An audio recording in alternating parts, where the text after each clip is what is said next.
Hello and welcome to Michael and Ivanka's Grand Podcast. A weekly conversation between two friends where we sort of work through some, just kind of like try and have a think about things beyond just what's for dinner. My name's Michael Forrest. And I'm Ivanka Magic. And this week we're going to talk about negotiation, persuasion, that sort of thing.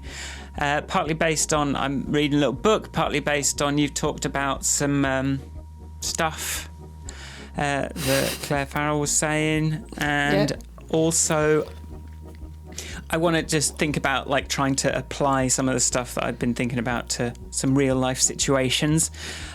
Personal, political, global, local, that kind of thing. Wow. I am interested because I think anything that will help me talk to people about climate change without getting cross with them will be useful.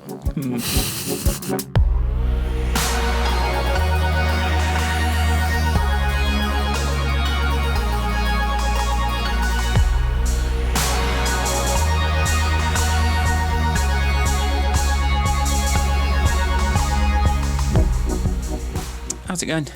How you doing? It's going really well.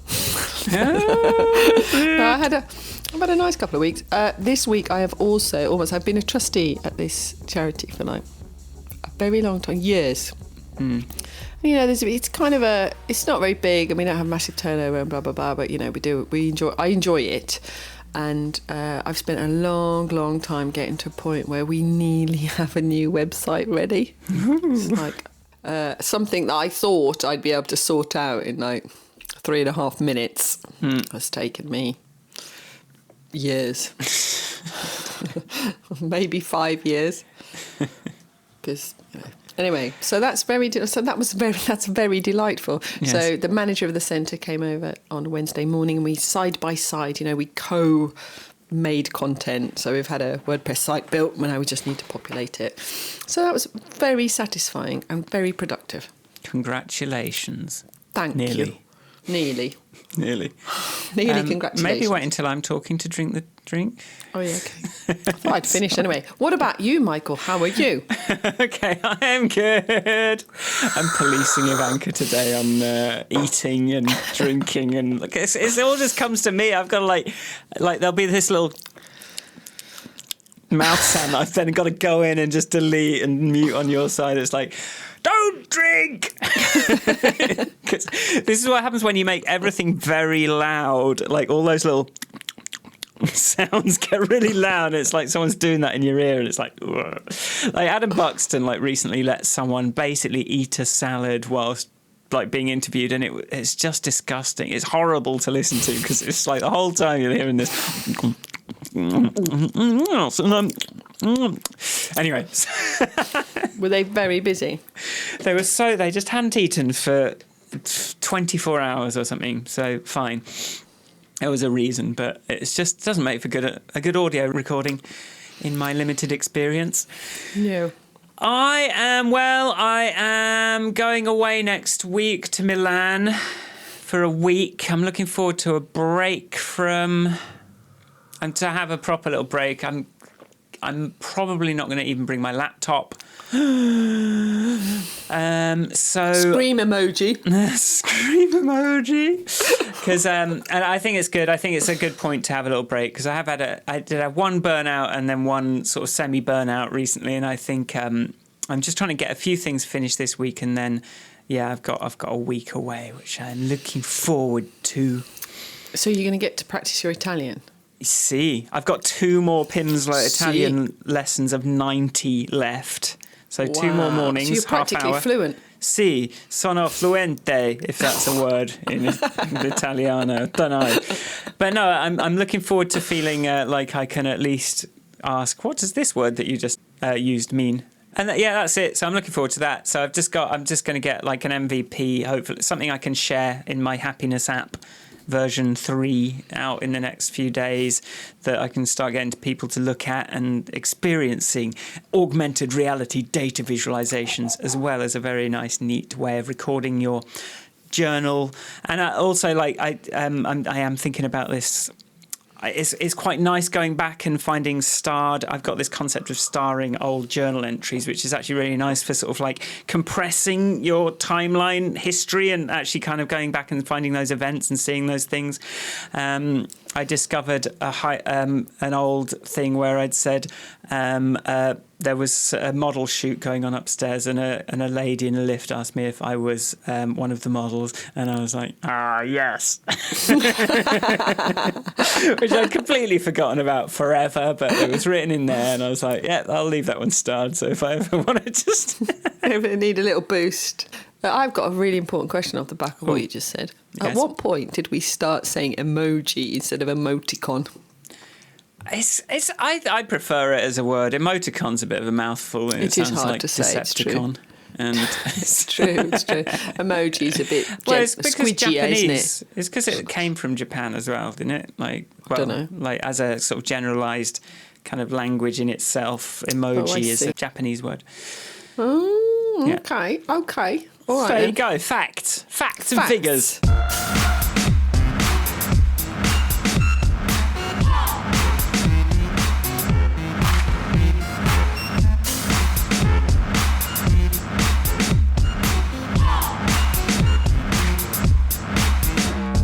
Let's talk about negotiations and persuasions and that Let's kind do of it. thing. I want to start it by talking about this book I'm reading called Getting to Yes by, do you know what? I've been using the Apple iBooks app, and it gives you a 10-minute reading goal. Like it says, oh, you've reached your reading goal for today. And I'm actually getting into it. So I've got a streak of 7 days now of reading for 10 minutes a day, which means I'm actually getting through this bloody book. So streaks work, habit chains work. So yeah, I quite like this. They work on you. Well, I think they work on people. I think you just need to get into it.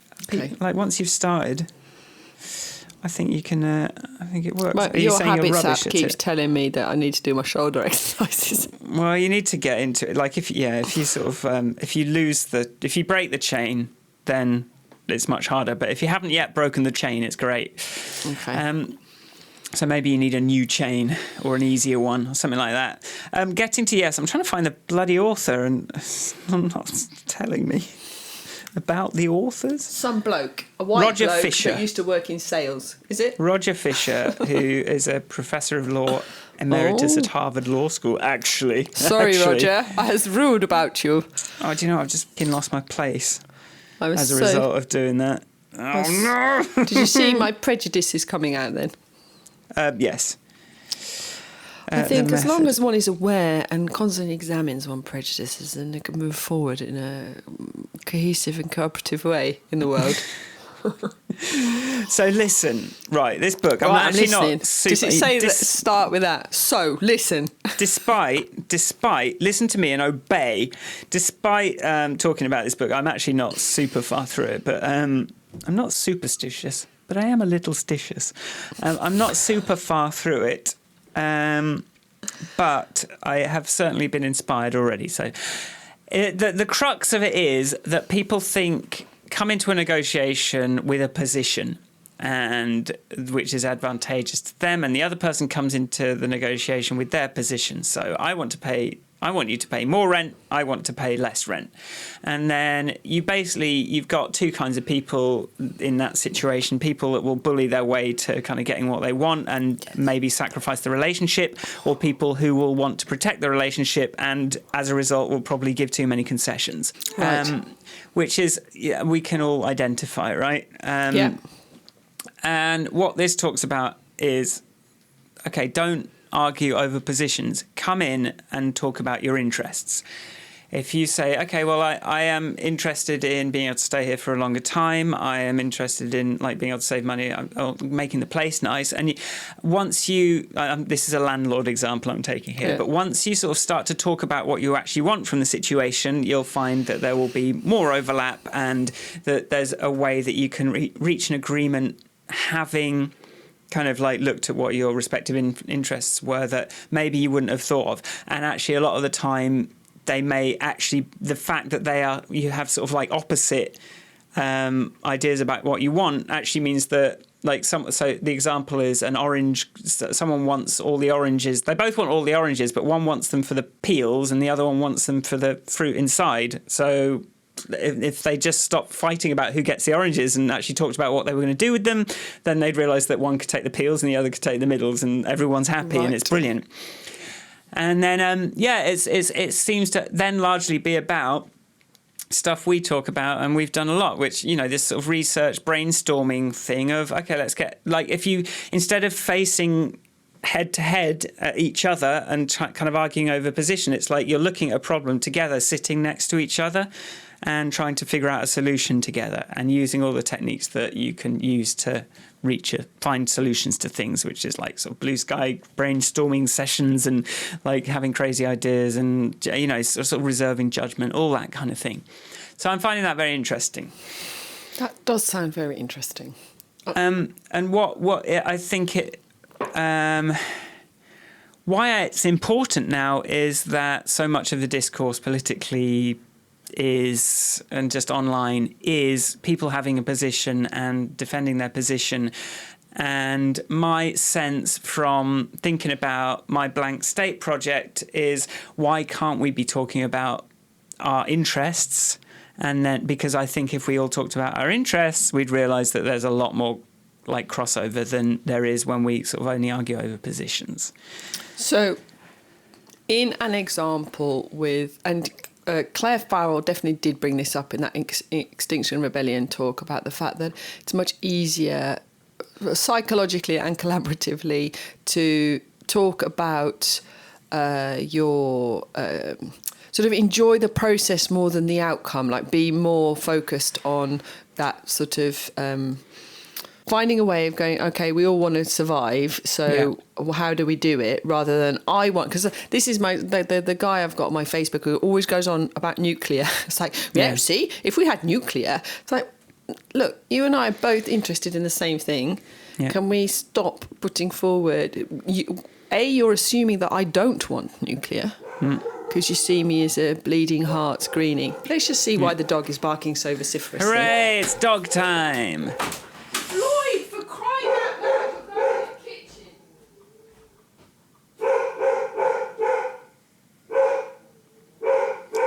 And this is where we discovered that Ivanka actually did have an intruder that the dog was rightly warning her about. If we listen, a scuffle, perhaps the intruder is running away, climbing out of a window. Let's imagine what's happening. Or maybe the dog is just excited by a passing animal, smelled an unfamiliar smell. I don't know what makes dogs tick, really. I saw a dog weeing on a bag of building materials today. I thought, you're stupid, aren't you? Dogs, not very bright. So here's Ivanka back. Are you talking? I'm just filling for time, just talking about dogs and things. The cat, there was a cat, some cat. Yeah, a cat, an animal. That was one of my theories. A cat was sitting at the kitchen window, sort of going, can't catch me, to the dog. Floyd was feeling terribly threatened by this. Oh, he needed to defend us from the invasion of the cat. He's a lovely dog. He doesn't like cats. It's like such a nightmare. If you take him for a walk and he sees a cat, he doesn't need to yank you over. Oh, my goodness.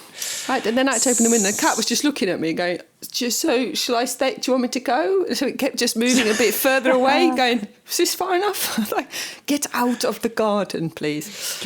We haven't seen our cat for ages. It's cold now.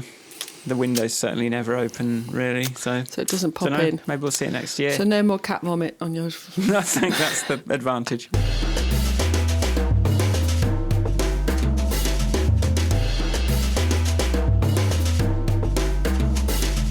Sometimes if you don't understand what somebody's getting to, you can also assume solutions or assume they're after something that they're not.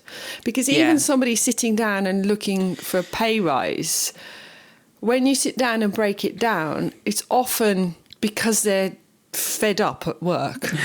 Do you know what I mean? Like, it's like if you are, it's like I'm dealing with all this shit all day long and I'm not getting paid enough. And that sort of philosophy. And if they are genuinely not getting paid enough from a sort of market rates, that can be addressed separately from, this is not helping me in my life. I'm not learning. And I've sat down with bosses and gone, at the moment, you're not giving me anything good to put on my CV.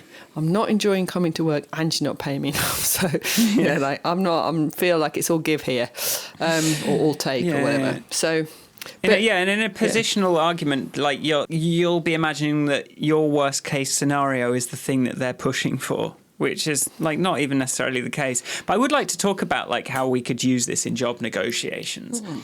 Because for a start, like the worst thing I've heard recently, like somebody I know just had another baby, 8 weeks ago. So she's been working for this agency as a graphic designer for like 8 years or something. She said like years, like best part of a decade, but as a freelancer. And then recently she finally said, okay, well, I'll go permanent. But they've pulled they're not giving her maternity leave. Like, because the dates are slightly, she like signed like, I don't know, a few days out of the thing. And it's like, how do you, she wants to protect the relationship. Yeah. I think I find that outrageous that when you end up not even, just it's the letter of here's the contract thing, and there's no room for flexibility or like just a little bit of like, oh no, come on, she's been here for ages, like just let her have some maternity leave. Why would you do? And it just sets I think like, I mean, it's like they're having their cake and eating it as well, because she wants to keep the relationship sweet and they don't care because now they've got her signed up, with a permanent contract. And it's just like, it's not cool. Yeah, but how could she have like, the first thing is like, if you're like stuck talking to some mid-level HR person, how do you get to have a grown-up negotiation anyway? Like, is it even?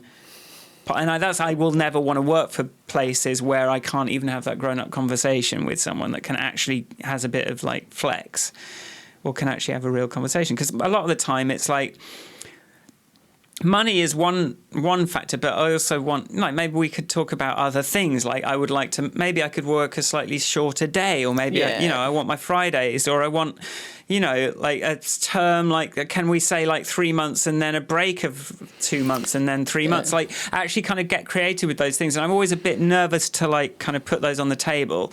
And like, can you even do that when it's just like some HR person? I once talking about this in someone else's, somebody I know is having a difficult time at work, and I was like, well, one solution is to just email the CEO.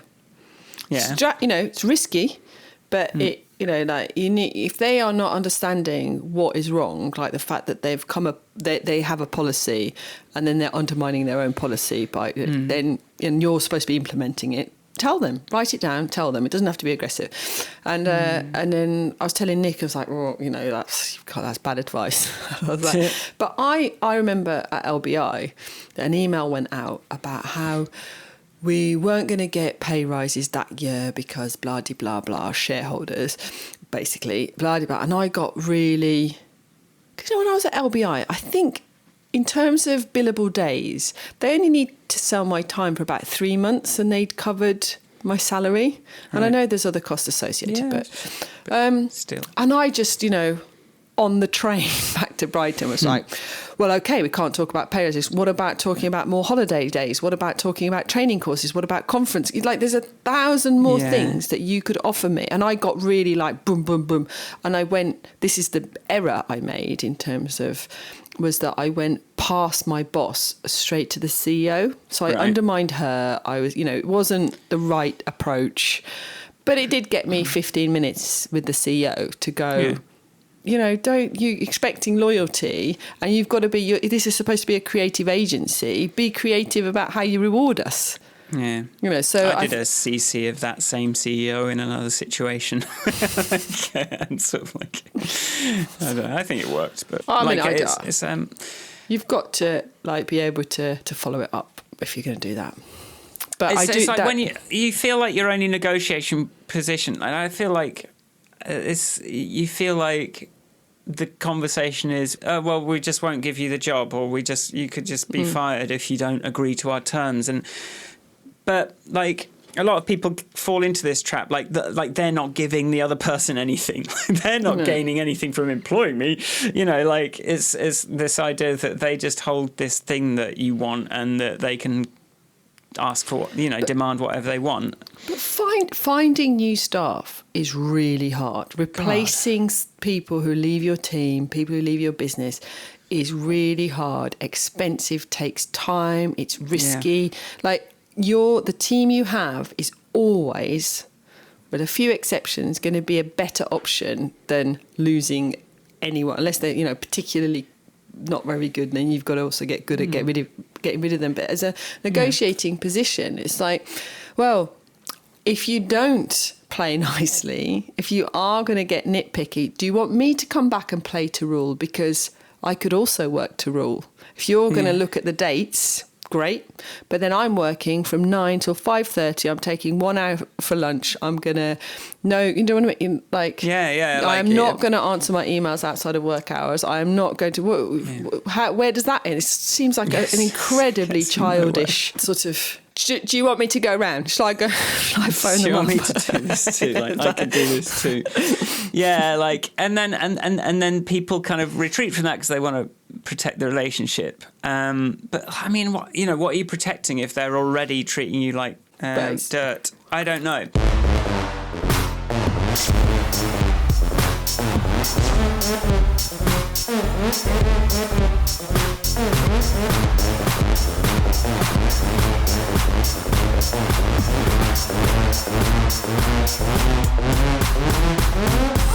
In terms of the sort of politics, there is, I think, like this massive inequality. How many people are really for it?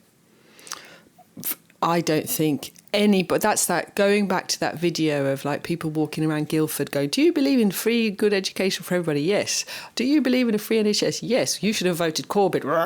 It's like, it's that the actual, like the people's interests are generally very, very similar. Yeah.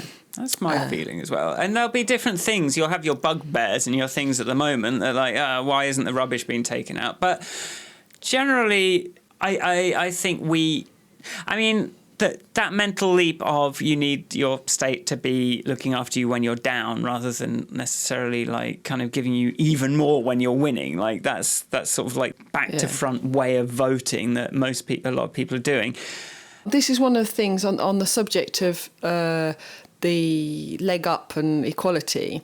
The Agamemnon from I've never known anyone called Agamemnon. So my new best friend, Agamemnon, when he was doing his talk at Meaning, he talked about the fact that the fossil fuel industry gets pre-tax and profit subsidies, and all subsidies have been removed from the renewables industry. So it's not a level playing field. Cameron removed the subsidies from the renewables. It's like that is not fair.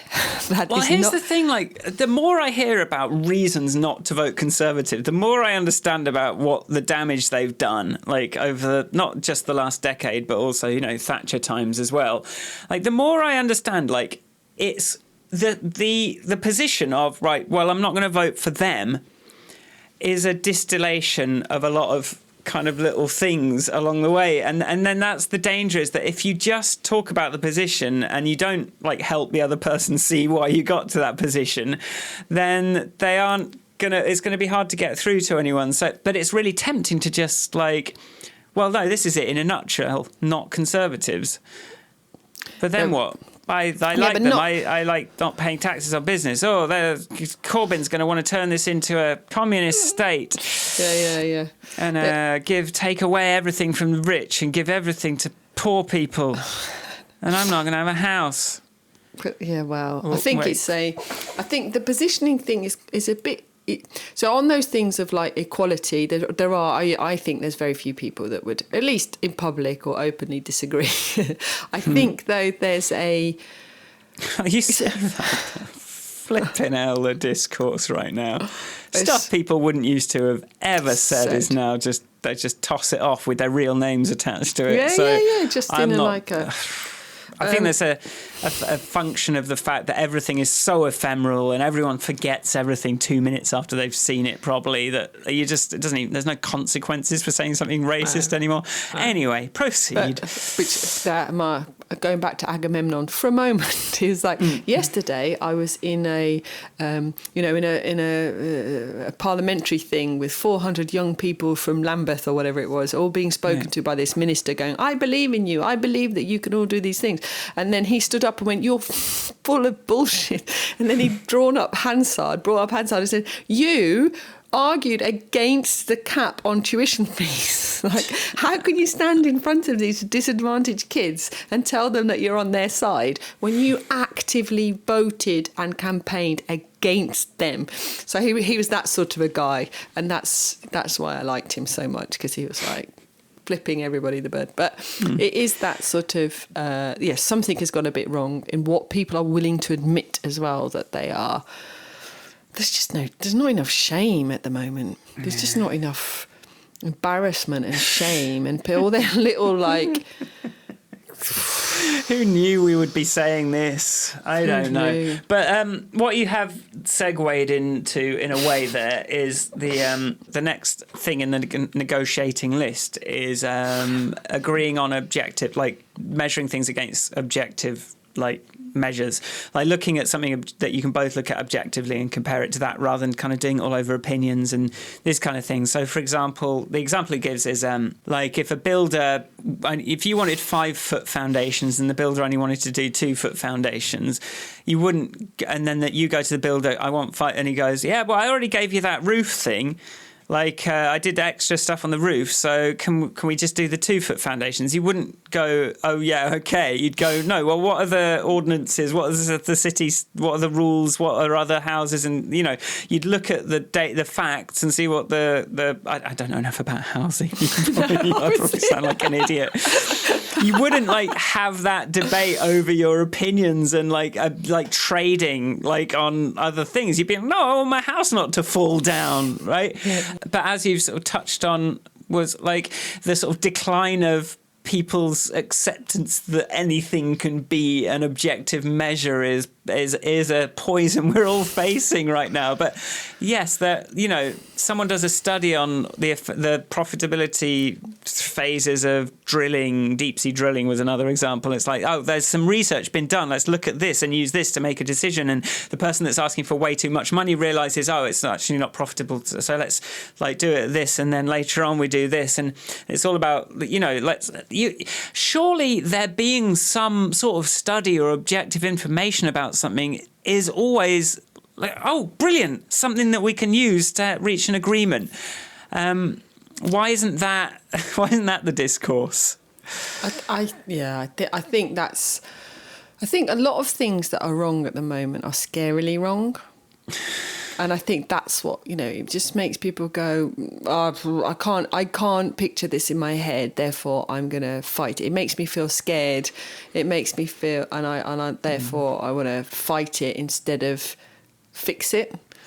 It's like, take the Extinction Rebellion 2, like the first big thing they did in London in April was a bit more like love-ins and let's have a garden on Waterloo Bridge and everyone's lovely.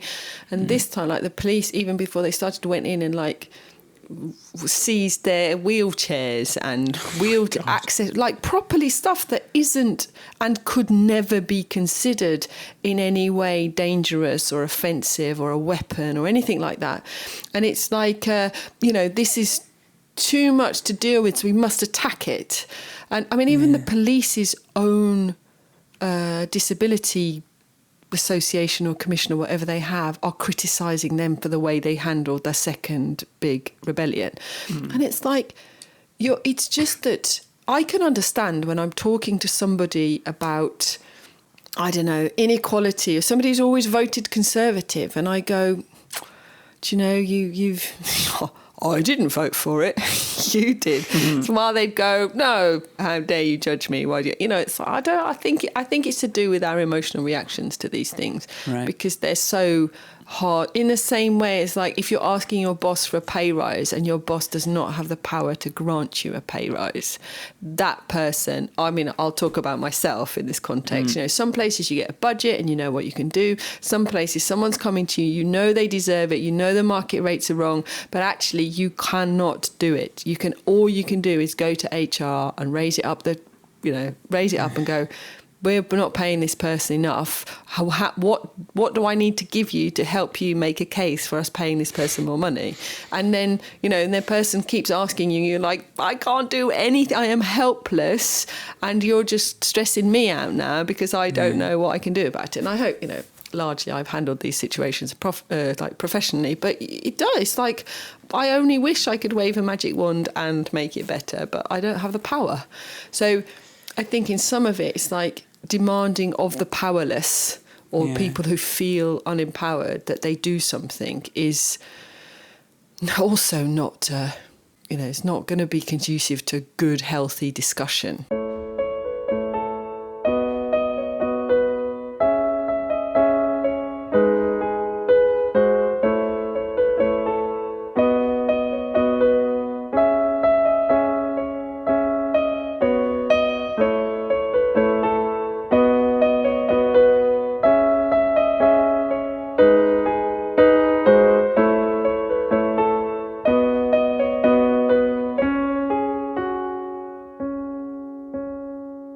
Let's talk about like family members and talking to them and trying to get them to change their behaviour. I'd really like you to not do this. Or like, power comes in lots of different forms, doesn't it? It's like there's difficult conversations to be had now around elections, around action on climate change. So I think, going a bit off what we were talking about in the last episode, coming out of meaning, if we can't connect with the people closest to us and all sort of reach some common agreement, then I don't know. You've just sparked an idea of a definition of power. And I'm thinking about Kilgrave on Jessica Jones. Like, power is not having to think about something. Power is the privilege, the luxury of not having to think about certain things. So it's like, I don't have to worry about where I'm going to get the money from to pay this. I don't have to explain myself to this person, so then therefore I don't have to engage. So in a way, just even the fact that you're forcing this person with power to pay attention to you interferes with what power gives them, which is not to have to think about your problems. And hence Extinction Rebellion is like these people, the sort of people don't think about this stuff and they have power, but if they're being forced to keep thinking about it, their power is undermined. If people keep asking them about it, that their power to not have to worry about something is in a very real sense taken away. And then again, I think just thinking about the Kilgrave thing is like, that's the power of the psychopath, not having to worry about how the other person feels. Yeah. Is just then kind of frees up your brain to have ideas about how to get stuff. Yeah. Yeah, right? Yeah. But in that definition, we all have power and more power than we think. It's like there's old sayings like the squeaky wheel gets the oil and all that kind of stuff. Like if you're constantly, even somebody in a huge position of power, you still have the power to make it impossible for them to not think about you. Yes. And to, then the worst thing you can do is to shut up. Yeah. Then they don't have to think about it, and then their power is consolidated in a very real sense.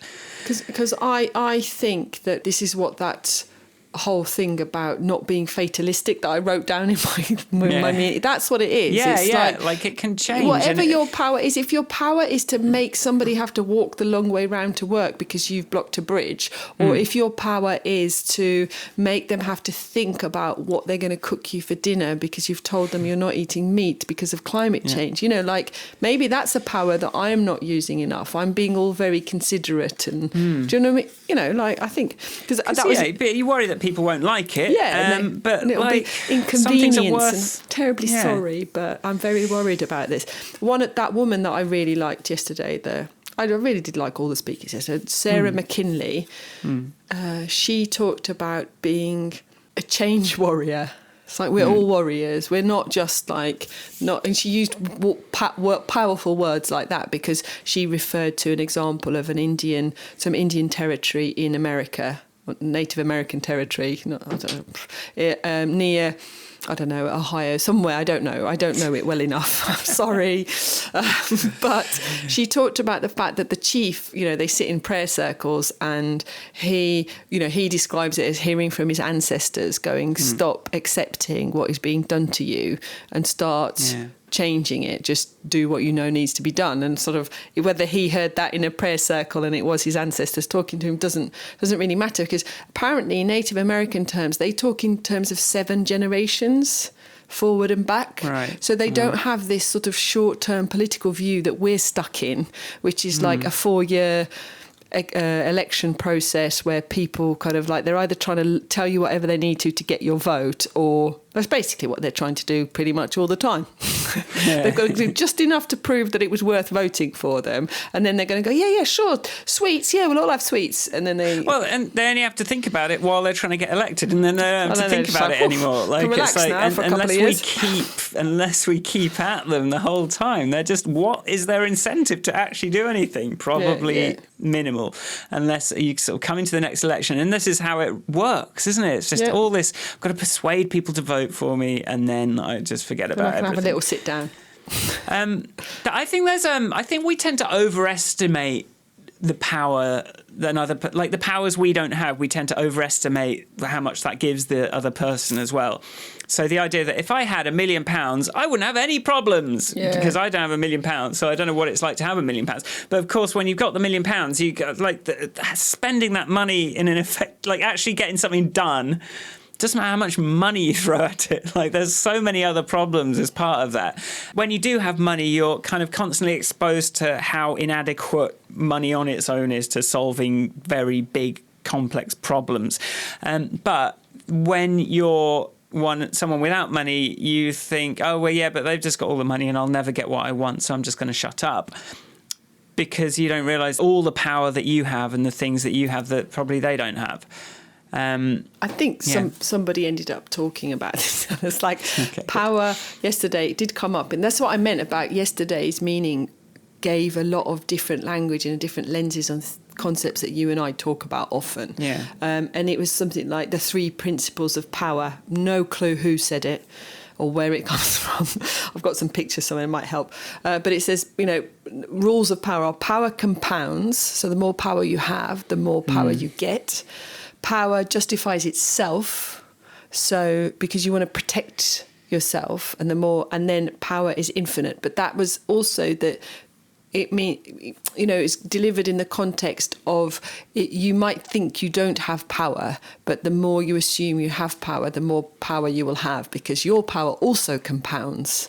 And that's the belief aspect of it as well. I tried to sort of clumsily talk about in a recent episode, like power is really just a belief that you have power. And if people believe different things, then you don't have any power anymore. And I think this is the thing, like my friend Delise and I sat down yesterday and we were talking about something I'd done to help somebody. We're like, it's all made up. The whole world, everything is made up. It's just all made up.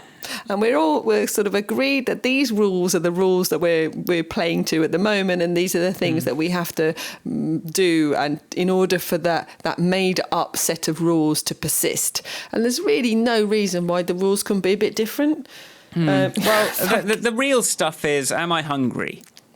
Am I cold? Do I have a roof over my head?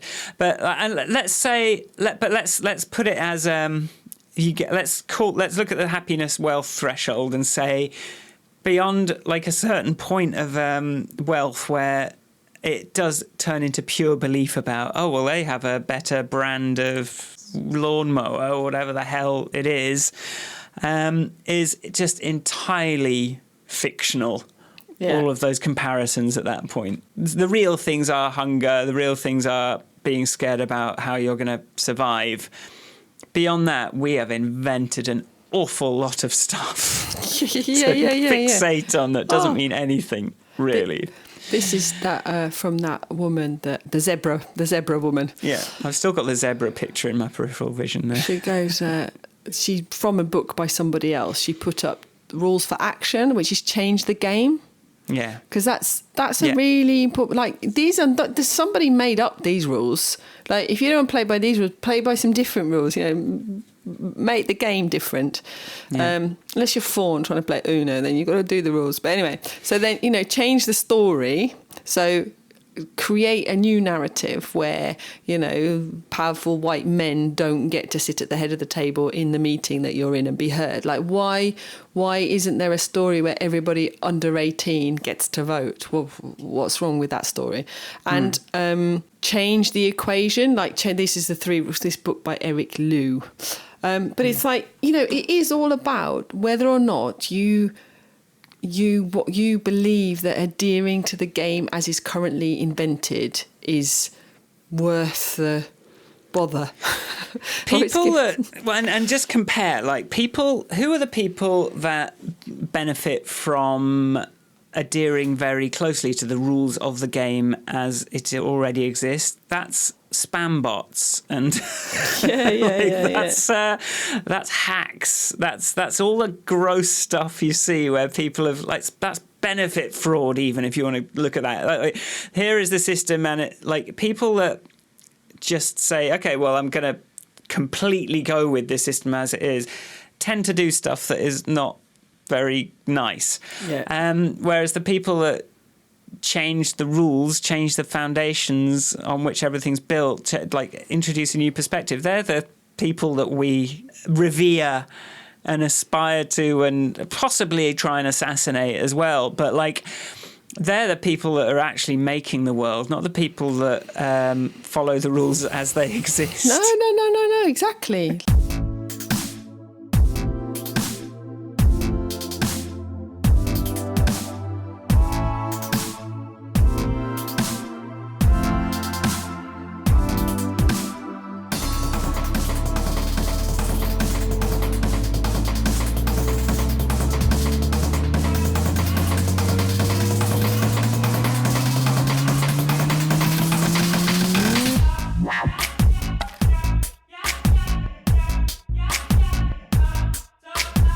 We definitely need a new game because this game is benefiting so few people. This fake agreed construct is benefiting too few people. This is one slide I did take a photo of yesterday. Was this guy had done it's like a little cartoon of a man in a ragged old business suit sitting around the fire with some children cross-legged, and they're like, yes, the planet got destroyed, but for a beautiful moment in time we created a lot of value for shareholders. And it's like that's not, I don't like that game, I don't want to play it anymore. We're done with that game. There's a lot of games available to play as well, and it's interesting, the shareholder thing. I'm only even engaging with it because I've been forced to, because it seems to be a game that seems to be particularly be a way of extracting a lot of wealth from societies by doing this shareholder game. But there's lots of other games around that are probably equally stupid, but you don't have to engage with them because they're not ruining your life. They're not ruining your world. I think that's the other. I think, but even the game as it currently stands, I'm doing all okay at it. I'm not losing. I'm not one of the. I said that and thinking, was I going to edit out the first thing I just said, ruining my life? My life's pretty good. But that's the thing. I think it's possible to, I think more people need to look around and work out who the game's working for. Yeah. And how many losers are they willing to accept as being worth having for them to continue to win or do well? And I think that, I certainly am in a situation where I can play this game, but I don't like it. And I'm willing to disrupt it if I can. I think that's. I would like to popularise with people that are the poorest in society, that if power is not having to think about stuff that you don't want to think about, then you making a lot of noise in a direct way undermines that power and forces them to have to think about it. So do go beyond just vote and leave. Actually, start talking, start coming out, and whatever people are not going to be able to ignore you anymore. And I guess they knew that on some level. We're all having to have this bloody Brexit conversation because because people, I'm going to make you think about my problems. This is because I think everybody has the power to force people to think about. I saw a beautiful tweet this morning, which is what I'm going to just find it for you quickly, because it's possible that the audio might be. Well, it's a bit left field for us, but so it's in Yorkshire. Listen to this woman. We in the government will help with that. Is that a promise, though, Boris? Because you promised us months ago that you were going to give our community £25 million to make these communities better. Town fund. For town funds. We're still waiting for it, Boris. So are you just sat here now? Is that a lie again? We need to know.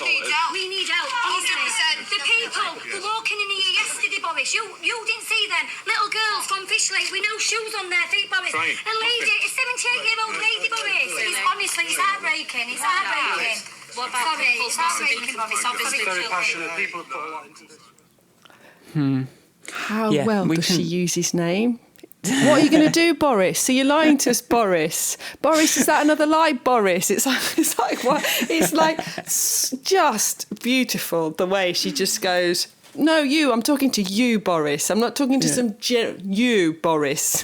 Brilliant. But that's getting in. That's gonna erode however much power you've got. If enough people I want to start off the back of that. I retweeted her and just put hashtag Boris. Every sentence was, "What have you heard this hashtag Boris? What are you going to do, Boris?" And I think it should become for the next. Forever until he's not in any power to go, how you doing, Boris? What are you doing?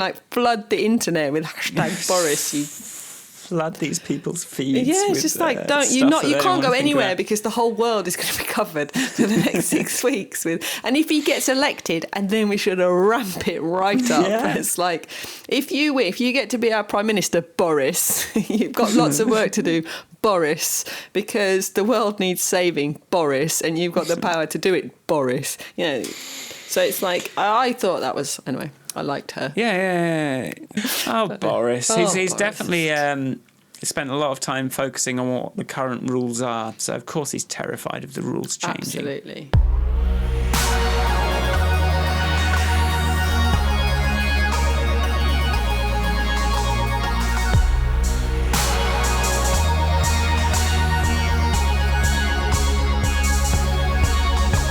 All right, thanks for listening. If you like the podcast, go to grandpodcast.com. I'm just going to get a robot to do this now. Done it. So it was funny listening to the old episodes before we'd sort of fallen into the routine and going, this is all wrong.